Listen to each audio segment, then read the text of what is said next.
ሰላም ጤና ይስጥልን ውድ የቻናላችን ተከታዮች በዛሬው ዝግጅታችን በ1928 ዓመተ ምህረት አንስቶ ሀገራችንን የወረረውን የጣሊያን ፋሺስትን ለመፋለም በጀግንነት ተዋግተውና ጦር መርተው ለኢትዮጵያ ነጻነት መስዋዕት የሆኑትን ሌተናል ጄኔራል ኃይሉ ከበደን እናወሳለን።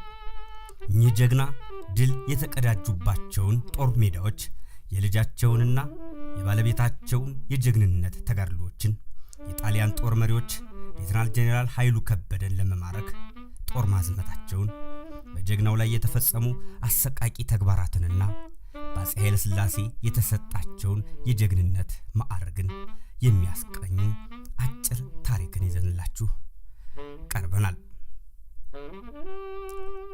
ሌተናል ጄኔራል ኃይሉ ከበደ እንደ ኢትዮጵያውያን የዘመን አቆጣጠር በ1888 ዓመተ ምህረት የቅኝ ግዛት ፍላጎቱን ለማሳካት ኢትዮጵያን የወረራው ኢላማ አድርጎ ገስግሶ የመጣው የኢጣሊያ መንግስት ጦር በኢትዮጵያውያን ልዩና ታሪካዊ አንድነት በተሰጠ ምላሽ የሽንፈት ማቁን ተከናነበ።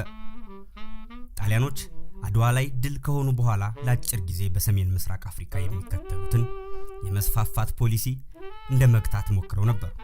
ከታላቁ ሽንፈት በኋላ አዲስ የተሾመው ጠቅላይ ሚኒስትር ዲ ሩድኒ ቀዳሚው መሪ ፍራንቺስኮ ክሪስፒ ያራምድ የነበረውን ፖሊሲ ሻረ። ለቅኝ ግዛት ማስፋፊያ የተመደበውን በጀትም በግማሽ ቀነሰ። ከአድዋ ጦርነት በፊት አንገቱን ደፍቶ የነበረው የጸረ ኮሎኒያሊስት ቡድን አሁን የልብ አግኝቶ ኢጣሊያ ከናካቴው የአፍሪካን ምድር ለቃ እንድትወጣ ለመጠየቅ ተደፈረ። ይህ ሁሉ ግን የቆየው ለአጭር ጊዜ ነበር። ከእንግሊዝ ቀጥሎ ከኢትዮጵያ ጋር ረጅም የጋራ ድንበር ያላቸውን ቅኝ ግዛቶች የምታስተዳድረው ጣሊያን ኢትዮጵያን ችላ ብላ መኖር አልቻለችም። ከአድዋ ሽንፈት 30 ዓመታት በኋላ ወደ ስልጣን የመጣው አምባገነኑ የፋሺዝም አቀንቃኝ ቤኒቶ ሙሶሎኒ ራሱን እንደ ሮም የቀድሞ ንጉስ ጁልየስ ቄሳር በመቁጠርና የኢጣሊያንን ክብር ለዓለም አሳያለሁ በሚል የረጅም ጊዜ ተስፋ የቅኝ ግዛት ዘመቻውን ሊያሳካ ላይታች ማለቱን ተያያዘው። ኢጣሊያን በውስጥ ችግሮቻቸው ላይ የነበራቸውን ትኩረት ለማስቀየርና እየጨመረ ለመጣው የኢጣሊያ ሕዝብ የማስፈሪያ ቦታ ለመፈለግ እንዲሁም በአውሮፓ መድረክ የከሸፈበትን የመስፋፋት ፖሊሲ ለማካካስ ቅኝ ግዛትን ዋነኛ አማራጭ አድርጎ ተነሳ።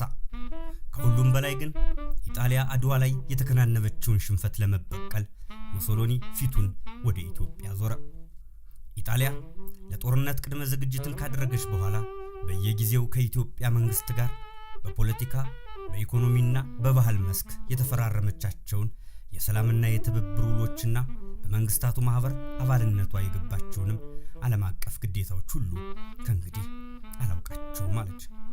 ከብዙ ጊዜያት የጦርነት ዝግጅትና የጠባጫሪነት እንቅስቃሴዎች በኋላ ፋሺስት ኢጣሊያ በ1928 ዓመተ ምህረት ኢትዮጵያን ወረረች። ይሁንና መቼውንም ቢሆን በሀገሩና በነጻነቱ የማይደራደረው የኢትዮጵያ ሕዝብ የፋሺስትን አገዛዝ አሜን ብሎ አልተቀበለውም። ይልቁንም ጨርቄን ማቄን ሳይል ጥራኝ ዱሩ ብሎ ለነጻነቱ መፋለም ጀመረ።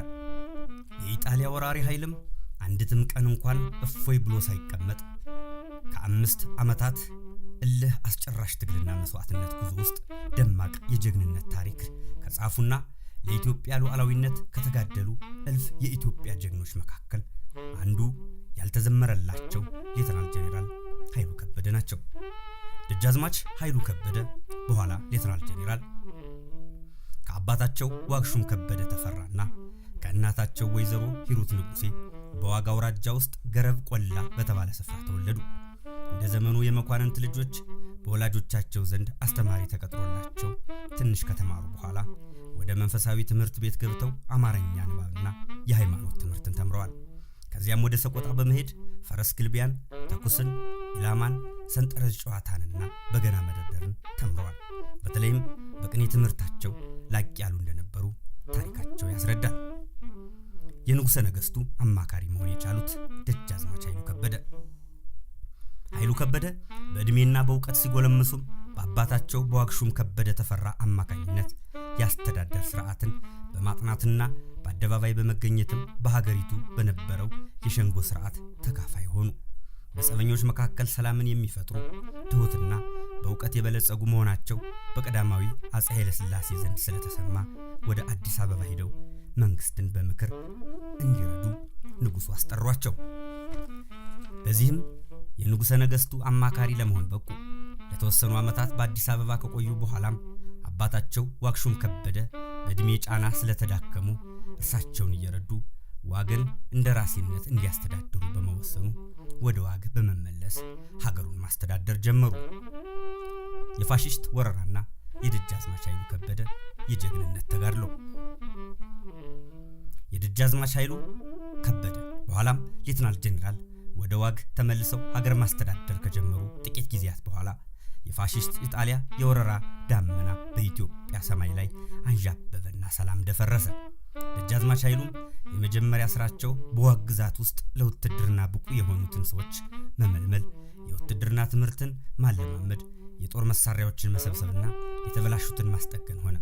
የጦር ስንቅ እንዲሰናዳና አገሬውም ለጦርነቱ እንዲዘጋጅ መመሪያ አስተላለፉ። ወታደሮችን በማሰልጠን እንዲሁም የራሳቸውንና ከመንግስት የተቀበሏቸውን ጠመንጃዎች ዝግጁ በማድረግ ጦራቸው ስንቁንና ትጥቁን አደራጅቶ ለውጊያ አመቺ በሆነ ቦታ ነቅቶ እንዲጠብቅ ዘዴ በመቀየስ ጦርነቱ መጠባበቅ ጀመሩ። ጦርነቱ እንደተጀመረም በደጃዝማች ኃይሉ ከበደ የሚመራው ጦር የአምባላጌን በር ይዞ ድንኳኑን ተከለ። በጥቅምት ወር 1928 ዓመተ ምህረት የፋሽስት ኢጣሊያ ጦር አምባላጌ ላይ በሰፈረውና በተጠንቀቅ ላይ በነበረው የዋግ ጦር ላይ ከአውሮፕላን ቦምብና የመርዝ ጭስ አፈሰሰበት። በዚህም በርካታ ኢትዮጵያውያን ተሰዉ። በዚህ ምክንያት ደጃዝማች ኃይሉ ከበደ ለጦራቸው እንዲህ የሚል መልእክትን አስተላለፉ።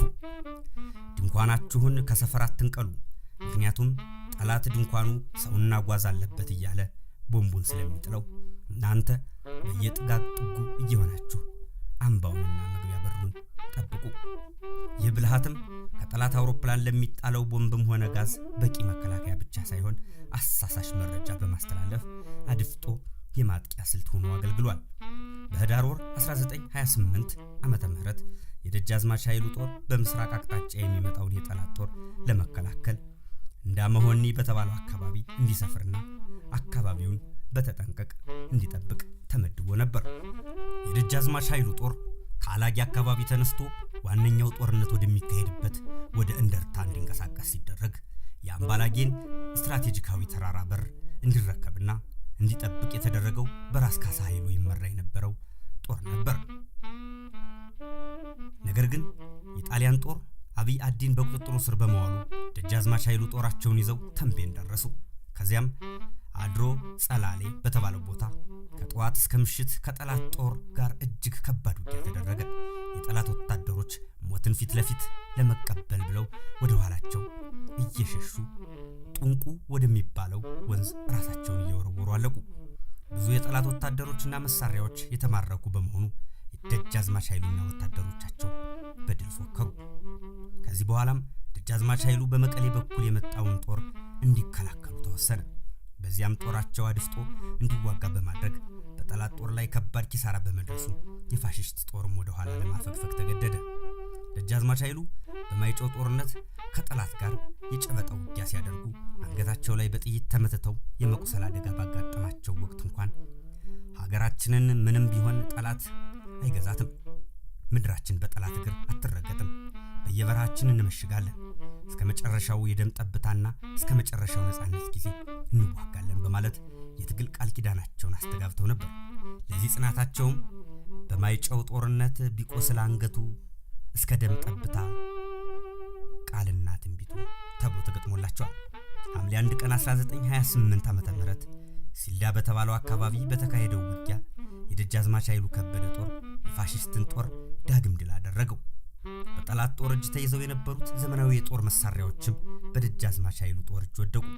በዚህ ጦርነት ላይ የደጃዝማች ኃይሉ ባለቤት ወይዘሮ ሸዋነሽ አብርሃና ልጃቸው ልጅ ወሰን ኃይሉ ተካፋዮች ነበሩ። በዚህ ድልም የሲልዳን ጦርነት ድል አድርጎ ወቅቶ በአንድ ቀን ፈጃቸው አምደ ወርቅ ገብቶ ሚስቲቱ ሸዋነሽ ልጅ ወሰን ኃይሉ በአምደ ወርቅ ውጊያ ድል የተካፈሉ ተብሎ ተገጥሞላቸዋል። በደጃዝማች ኃይሉ በተደጋጋሚ ሽንፈትን የተከናነቡት የፋሽስት ጦር መሪና ወታደሮች እኚህን ጀግና ፈልጎ ለመማረክ ወሰኑ። በመስከረም ወር 1930 ዓመተ ምህረት ወለህ በተባለው ስፍራ ላይ የጀግናው ኃይሉ ጦር በፋሽስት ተከበበ። አይበገሬው አርበኛ ደጃዝማች ኃይሉ ከጠላት ወገን በተተኮሰ ጥይት ተመተው ወደቁና ሕይወታቸው አለፈ። የፋሽስት ጦር መሪዎችና ወታደሮችም ጠላታችን ያሉትን የደጃዝማች ኃይሉን አንገት ቆርጠው በሮም ጋዜጦች ላይ እንዲወጣ አደረጉ። በወለህ ጦርነት ላይ የተማረኩት ኢትዮጵያውያን ዓለም አቀፍ የምርኮኛ ሕግ ተጥሶ በስቅላት ተገደሉ። ፋሽስቶች ፍጹም ከሰባዊነት አፈንግጠው የደጃዝማች ኃይሉን ከአንገታቸው በታች ያለውን አስከሬናቸውን በአህያ አስጭነው ወደ ገደል ወረወሩት። በኋላም የአካባቢው አርሶ አደሮች አስከሬኑን በማግኘታቸው በስርዓት ቀበሩት። ከፋሽስት ጦር መባረር በኋላ ደግሞ የጀግናው የደጃዝማች ኃይሉ አስከሬን ከተቀበረበት ወጥቶ የቤተሰቦቻቸው አጽም ባረፈበት በሰቆጣ ደብረ ገነት መድኃኔዓለም ቤተክርስቲያን በክብር እንዲያርፍ ተደርጓል። ይህንን የደጃዝማች ኃይሉ ከበደን ጀግንነት የተገነዘበው የኢትዮጵያ ንጉሠ ነገሥት ጀግናው አርበኛ ከሞቱ በኋላ ሌተናል ጄኔራል በሚል ታላቅ የጦር ማዕረግ እንዲጠሩ ወስኗል።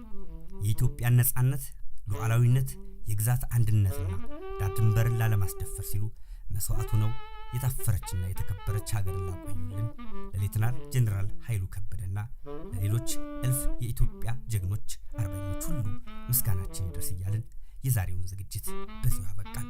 ስለተከታተላችሁን እናመሰግናለን።